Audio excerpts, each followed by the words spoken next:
Welcome to the dumbest review on the internet.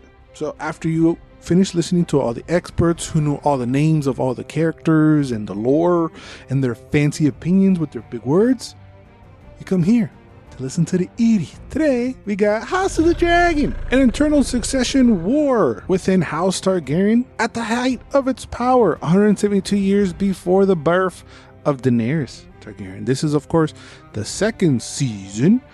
I very much appreciated the recap at the beginning of the season because I don't know who is who. If I just read the name off the page, man, I'm like, okay, I remember. So Doctor Who is with his niece / wife / queen, right? And then you got Artemis from Ready Player One boning her guard. Okay, I think I figured that shit out. Okay, that's how I keep track.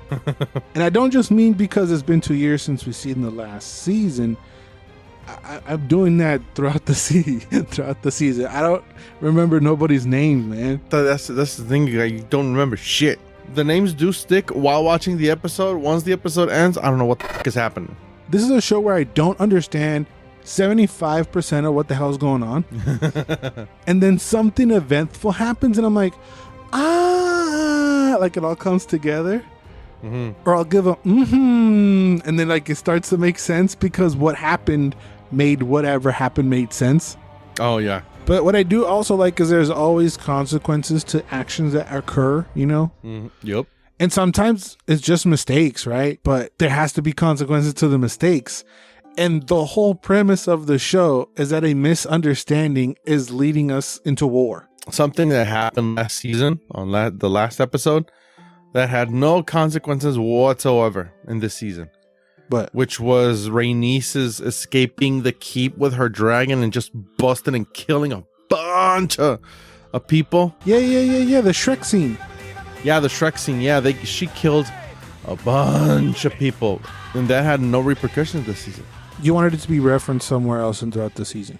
Yeah, but it wasn't. There was no repercussions for that. I mean, the only repercussion that came out of that is, oh, well, she escaped.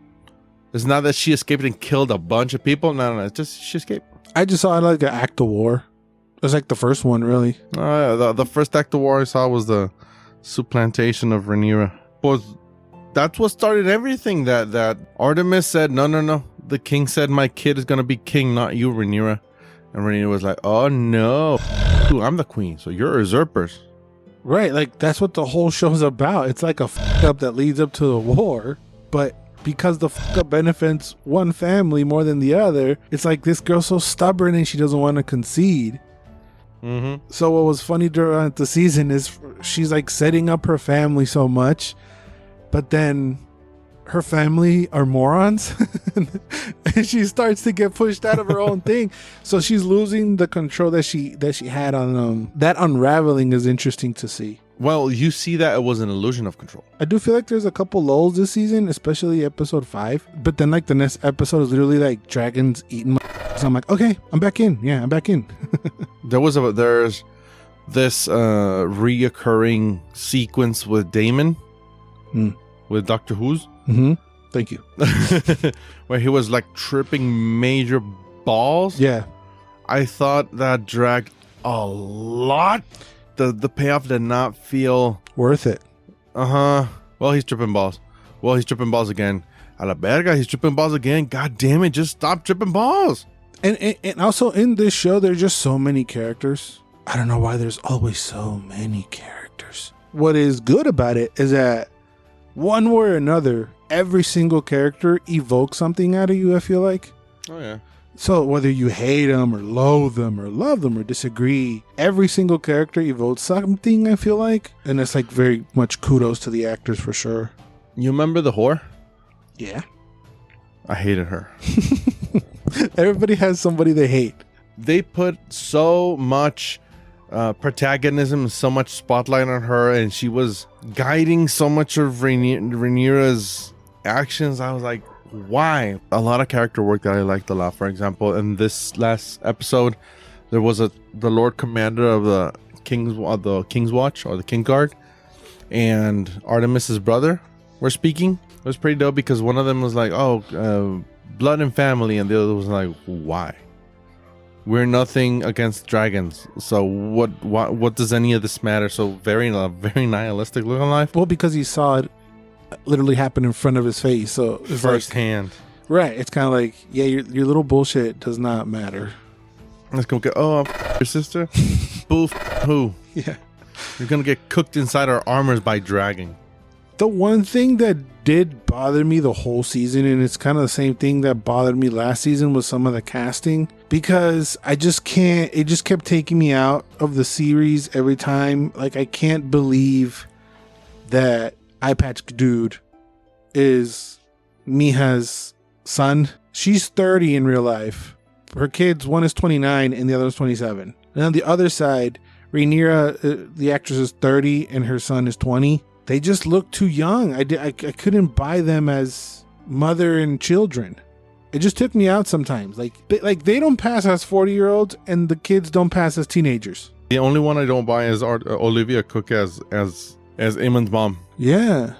The Aemon, the casting for the eye patch guy, whew, that's a good one. I liked it. He was at the end. He's fantastic. I want to see him in more villain roles. Hopefully he doesn't get typecasted as that, but still, he's really, really cool. Oh, that was the scene when he was in the brothel and he was like very open with his guard down, and then the brother just comes in and is like a right asshole. Yeah. That switch was bone chilling. Yeah, that switch is crazy. He's wearing an eye patch, and we also saw his other one-eye monster también in that scene. That's really cool. Simone. I just can't take off my mind when the king is inside they're entering the brothel before they find Aemon, where this lady's just gobbling this monster dick. Yes. I was like, what the Yeah. There was some corn in there, man. There was some corn in that scene for sure. Yeah, I was more appalled of that than seeing Aemon's dick. Yeah, because you'll get a shot from like behind her head just doing this shit, right? I mean, I've been told. I don't know. Mm-hmm. But this was like a profile of literally going, oh, you're like, whoa. This is a side shot of the hawk. See, way. Like, you could have shot the ass and her going, no way. Like, homegirl committed. Shout outs to you, uncredited extra. Yeah. Uncredited person with dick in mouth. With giganteos on the dick. Hopefully you got credited as like whore doing blowjob or something. You were committed to the role. Thank you. And homeboy as Seabiscuit. The sausage feeder. Good job.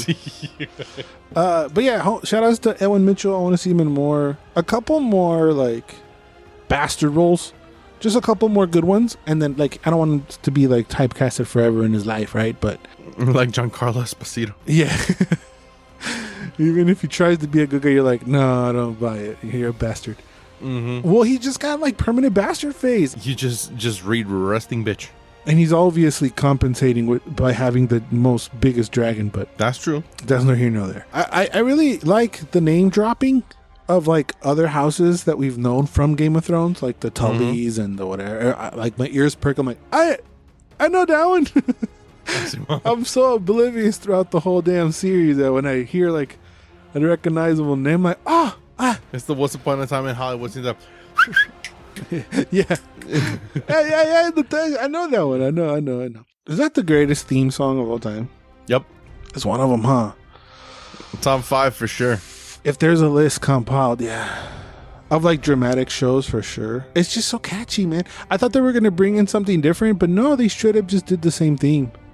I was expecting something different. The credits, the opening credits, I did love, because in the first season was like a model, and in the second season was a tapestry. That was very beautiful to see the threads. I like the stitching. Yeah, like I kept arguing with Bubbles about this. Was it changing every few episodes? Oh yeah, it was changed. I told that dumb bitch. Listen to me, neighbor. I did run into this question. Does the show have good writing, or are we all just being duped by its pedigree? When it has good writing, it's easy to show, but there are a lot of scenes where you just sit down and say, what? More normally all the scenes with the horror, that, oh my god, wow. You really What's your name? I don't want to, I hate her. Wait, I hate her. All right, relax. God damn it. It's not the girl, it's the character in her writing. Yeah. But you know what I mean? Like, are we all just, okay, it's Game of Thrones, so it's good. Like, is it just passing because it's Game of Thrones, or is the TV that we're watching actually good? It's not necessarily, it's good, but not because it's Game of Thrones, but Game of Thrones, it literally was 50-50. It was the first half of the series was bang on gorgeous and perfect. The last half, oy. You would say half of it is not good? I think the last good season was season 5. 6, 7, and 8 were like, five seasons were more consistent. And in this and the latter 3 seasons were very iffy with a lot of too many inconsistencies to count. And with House of the Dragon, first season, I watched the first 2 episodes. I was like, God damn, this is good. I mean, when you start like killing a baby, the first episode, you gotta you gotta figure out why. You can't just let that shit slide, dog. But this season started strong, started with a banger. Again, I don't know what's going on. But I mean, everybody is entertained, right? When the other 25% of shit that goes down that I was mentioning happens, it grabs you. It's gripping. It's dramatic. Like, it's a little bit of both. It is really good writing, because for you not to know what's going on and then it still grab you, you have to credit the writing somehow. Oh yeah, of course. But also the pedigree is there, because you know, for the most part, whatever you're watching, there's gonna be a giant payoff. And if there's not, get dragons. You know what I mean? There was this scene when all the dragons like roaring. The sound design of the dragons, like their guttural, you can feel and hear that it's coming out of their throats. Their esophagus, and then how it moves. It's just really great. Who was your MVP? For me, it was the doggy, and if you know, you know. El doggy way. You forgot. By the sounds of it, the horror was yours? Sure. Yeah, Damon. Yeah, el Doctor Who's. Oh, thanks. Simon. Wait, okay, you don't know Simon, Doctor Who. I have an idea, because it's Damon, Aemon. It's like so many. Aegon. Aegon. And all the Targaryens are named the same. Yes, because wasn't there an Aegon already? There's like 10 Aegons. Right. So this is one of the stupidos. The first is the bad muff. Who is that? Who we're getting in this new series? A Knight in the Seven Kingdoms. The Duncan and Egg. A century before Game of Thrones, Sir Duncan the Tall and his squire Egg wander through Westeros while the Targaryen dynasty rules the Iron Throne, and dragons were still remembered. Great destinies and enemies await the incomparable friends. I think Egg was a Targaryen. Like I said, this show's coming 2025, A Knight in the Seven Kingdoms. I don't think I can handle 2 Game of Thrones shows at the same time. I'm gonna like blow a circuit. I can't. Gasket's gonna bust. Yeah, my brain too stupid away. I don't think I can handle 2 of them at the same time. So I would really want one to finish. You know, like the next Game of Thrones things we're gonna watch is this Knight in the Seven Kingdoms show. And then after that, probably in 2 years, we're gonna get season 3 of this, and then probably season 2 of the other one in 2020, whatever. You know, 1 and 1 like that. I am imagining. It's gonna be a cluster going into season 3 and 4. Yeah, that's what the thing. Wait, my brain too stupid on me. Help me. But yeah, this season leaves you with major battle blue balls. I was so annoyed about that. So I do hope that this is the last season. It's not. It's gotta be 4. Okay, that's still okay. But what do you think of these spin-offs? I'm losing interest more and more, la neta. But you're liking it. I'm liking House of the Dragon, yes. If I see Duncan and Egg, and if I like it, I might watch it. As long as it's good, sure. Short seasons, though. I'll do 4, max. Don't do 7 seasons of something. No, they actually, to get that 4th season, they cut every season's episode count from 10 to 9 or 8. So George could get his 4 seasons. But no, is he writing his book? No, he's not. You don't have to. You're rolling in the dough. There's 2 books he still has to finish Game of Thrones way. He too busy writing Elden Ring DLC, bro. Get the f*** out of here. But he wrote a whole dissertation on why the show got the Targaryen crest wrong. Dragons must have 2 legs and the 2 wings, and there was this whole debacle. I saw a thing where he was like, not pissed, but like complaining about how the throne doesn't look like what it's supposed to look like. Dude, you would have to build a giant soundstage just to house the OG throne. I don't know. and I don't know what happened in the season, but I liked it. But of course, let us know your thoughts on the latest seasons of House of the Dragon down in the comments. If you like it, are you excited for this new series, or do you have blue balls like us? Anything at all Game of Thrones, let us know down in the comments. Thank you guys for watching. Remember to always and forever, you do you. Bye. Me.